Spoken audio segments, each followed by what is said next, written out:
2016년 주가 조작 혐의로 기소돼 아직까지도 재판을 받고 있는 탤런트 견미리 씨의 남편 이홍원 씨가 상고심, 3심에서 초호화 변호인단을 꾸려 대응하고 있는 것으로 나타났다. 특히 3심에서는 이재용 삼성 회장의 변호인을 맡았던 이인재 태평양 대표 변호사까지 합류한 상태다. 배우 겸 가수 이승기 씨는 자신의 장인 사건을 놓고 문제가 끝난 것처럼 대중들에게 호소하고 있지만 엄연히 재판은 진행 중이다.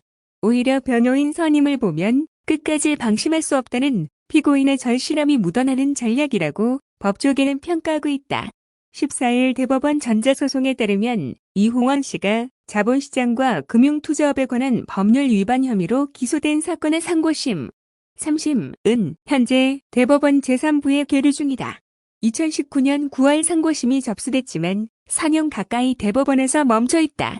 재판부는 2년 넘게 해당 재판을 논의 중이라고 밝힌 상태다.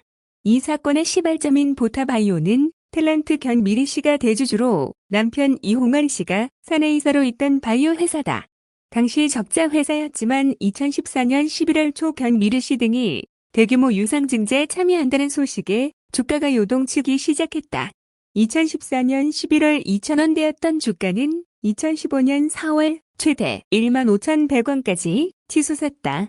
서울남부지검 증권범죄합동수사단은 2016년 4월 22일 시세 조종 등 사기적 부정거래 혐의를 수사하기 위해 보타바이오 본사를 압수수색했다. 검찰 공소장에 따르면 검찰은 이 씨가 주가를 부풀린 과정에서 주식을 매각해 부당한 차익을 얻었다고 봤다. 차익은 23억 원이다.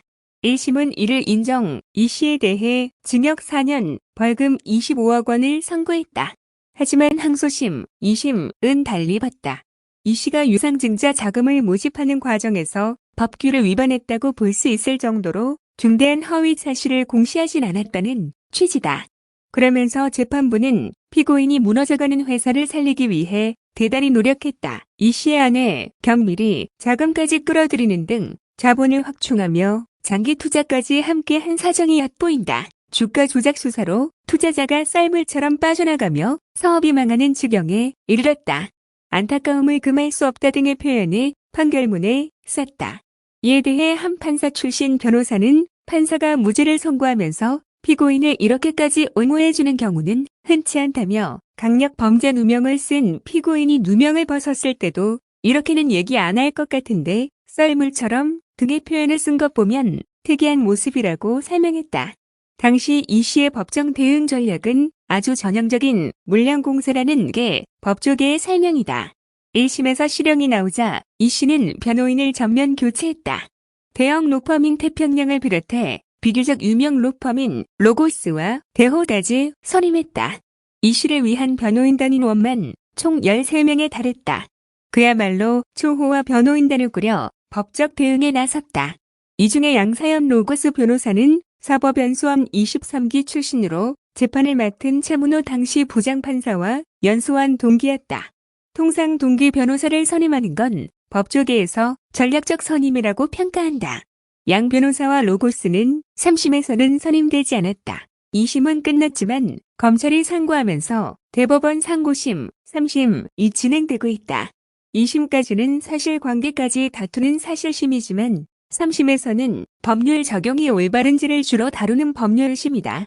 3심에 들어서 이 씨는 변호 전략을 또 달리했다. 이 씨는 대법원 상고와 동시에 이인재 법무법인 태평양 대표 변호사를 선임한 것으로 확인됐다. 이 대표는 국정농단 사건과 관련해 뇌물공여죄 등으로 기소됐던 이재용 삼성전자 회장의 변호를 맡기도 한 유명 변호사다.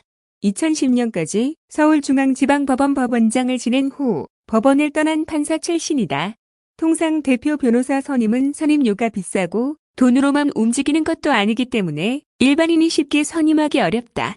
검찰 출신 대형 로펌 변호사 2심서 뒤집힌 사건은 대법원에서도 면밀히 살펴보기 때문에 다시 뒤집힐 가능성을 사전에 줄이고 싶었을 것이라며 이미 진행됐던 사건인 만큼 법원장 출신 대표 변호사가 들어와도 법리적 검토를 할 뿐 실질적인 실무를 맡는 건 아니라고 설명했다.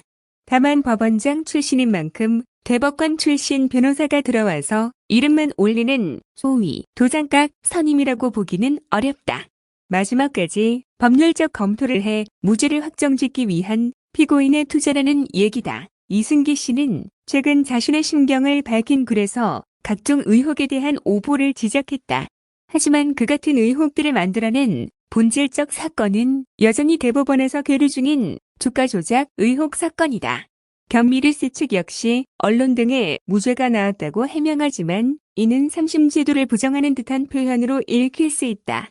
아무리 사실심이 끝났고 대법원의 파기환송 비율이 낮다지만 여전히 법률적인 최종심이 남아있는 상태다.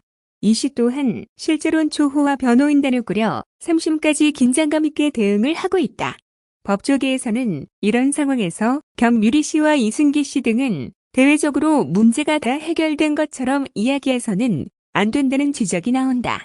한 변호사는 법조계에서는 최종심이 끝날 때까지 진행 중인 사건에 대해 섣불리 이야기하지 않는 게 일반적인 상식이라고 말했다.